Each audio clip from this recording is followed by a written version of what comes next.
Hello मेरे प्यारे दोस्तों, MKS एजुकेशन सेंटर में आपका स्वागत है। हम कल क्लास 10 हिंदी के पहला चैप्टर को पढ़ चुके थे जिसका नाम है श्रम विभाजन और जाति प्रथा। वो पूरी तरह से हम क्या किए थे, कल लाइन बाय लाइन समझ चुके थे। जो आप लोग अगर नहीं देखे होंगे तो आप लोग जाके क्या करें, एक बार उस क्लास को भी देख लें। उसके बाद आज हम लेखक परिचय के विषय में जानेंगे। एकदम बेहतरीन तरीके से मेन पार्ट जो था हम क्या किए हैं, खुद से मेहनत करके यहाँ पे लिख लिए हैं, जो कि लिखा गया है श्रम विभाजन और जाति प्रथा। यह एक क्या है, निबंध है। सबसे पहले तो क्वेश्चन पूछेंगे, श्रम विभाजन और जाति प्रथा क्या है? तो ये एक क्या है, निबंध। ये क्या है, निबंध है, जिसके लेखक है भीमराव अंबेडकर जी। जिसका लेखक कौन है, भीमराव अंबेडकर जी। भीमराव अंबेडकर जी को जो है संविधान निर्माता के नाम से भी जाना जाता है। अगर आपको पूछे क्वेश्चन में कि संविधान निर्माता के रूप से किसे जानते हैं, भीमराव अंबेडकर जी को। चलिए हम इसके डिटेल में जानने का प्रयास करते हैं। तो लेखक परिचय में लिखा गया है कि जन्म इसका जो है, भीमराव अंबेडकर जी का जन्म 14 अप्रैल 1891 ईस्वी में महू मध्य प्रदेश के एक दलित परिवार में हुआ था। तो आप लोग को अगर पूछे क्वेश्चन कि भीमराव अंबेडकर जी का जन्म कब हुआ है, तो 14 अप्रैल 1891 ईस्वी में महू मध्य प्रदेश के एक दलित परिवार में हुआ था। मृत्यु दिसंबर 1956 ईस्वी में दिल्ली में हो गया था। कहाँ हो गया था, दिसंबर 1956 ईस्वी में दिल्ली में हुआ था। जाति महार, जिसे हम डोम भी जानते हैं।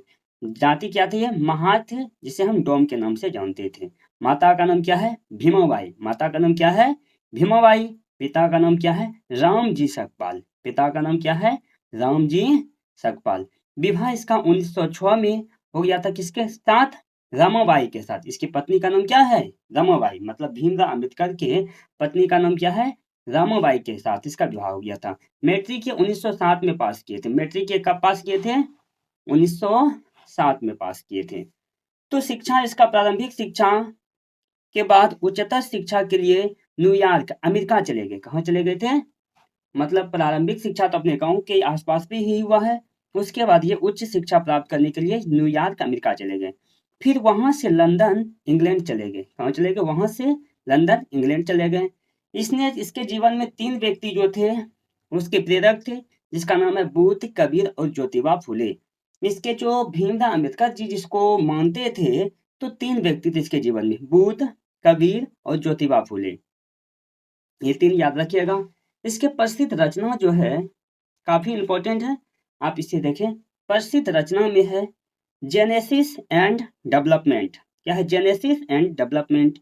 The untouchables, the untouchables, who are they, who are Shudras, the caste in India. जो फिर से एक बार सुनाते हैं, genesis and development, the untouchables, who are they, who are Shudras, the caste in India.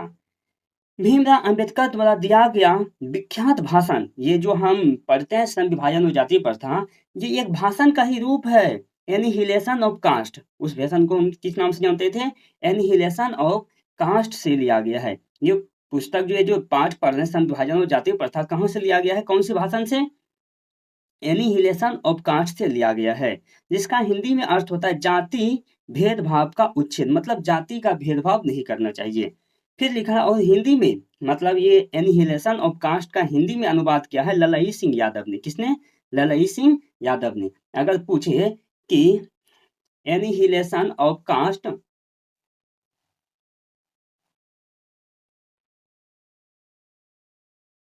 पूछे कि एनिहिलेशन ऑफ कास्ट से लिया गया है, ये जो श्रम विभाजन कौन से लिया गया है, एनिहिलेशन ऑफ कास्ट से लिया गया है, जिसका हिंदी में अर्थ होता है जाति भेदभाव का उच्छेद। और हिंदी में अनुवाद इसका ललई सिंह यादव द्वारा किया गया है। किसके द्वारा किया गया है, बोलेगा कि एनिहिलेशन ऑफ कास्ट का हिंदी में रूपांतरण किसने किया है, ललई सिंह यादव द्वारा किया गया है। यह भाषण जाति पाति तोड़क मंडल लाहौर के वार्षिक सम्मेलन 1936,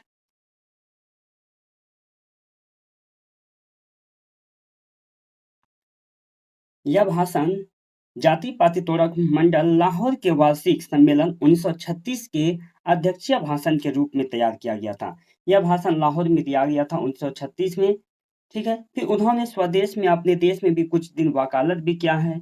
फिर अंबेडकर के अनुसार जाति प्रथा समाज को तोड़ती है। देखिए हम लोग अगर अपने जिस समाज में रहते हैं अगर जात पात करेंगे तो हम लोग में क्या हो जाता है, एक बुरा सी भावना फैल जाता है, इसीलिए हम लोग को जात पात पे ध्यान नहीं देना चाहिए।